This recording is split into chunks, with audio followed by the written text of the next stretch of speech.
ভোররাত থেকে ভারী বর্ষণে তিলোত্তমা জলের তলায়।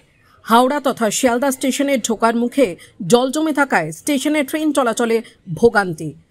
ফলে হুগলি থেকে হাওড়ামুখী ব্যান্ডেল বর্ধমান কাটোয়া লোকাল হাওড়ার দিকে যেতে সমস্যায় পড়ে। রিষড়া কোন্নগর সহ বিভিন্ন স্টেশনে দাঁড়িয়ে পড়ে হাওড়ামুখী ট্রেন। হাওড়ায় ট্রেন ঢুকতে না পারায় আপ ট্রেনও ছাড়তে পারেনি।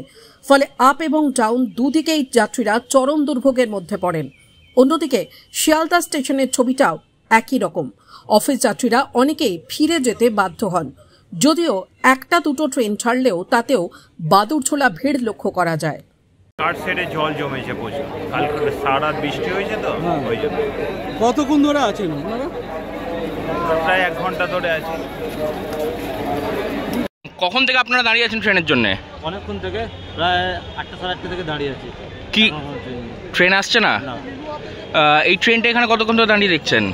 প্রায় হয়ে গেল 1 ঘন্টার উপর। কোনো অ্যানাউন্সমেন্ট কিছু করছে?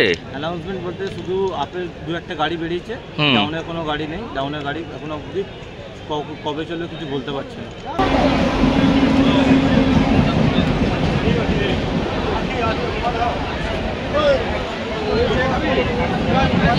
কি করে বাড়ি যাবো আর আমি অফিস যাবো বুঝতে পারছি না। অফিসেও আসি সব জায়গায় অবস্থা।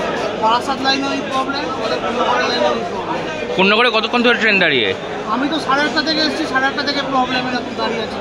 এই ট্রেন দাঁড়িয়ে? এই ট্রেন তাও 9টা বাজে পাশে দিয়েছে, 9টা বাজে 5 ট্রেন, এখন 10টা বাজে প্রায়, এখন অবধি ছাড়েনি ট্রেন।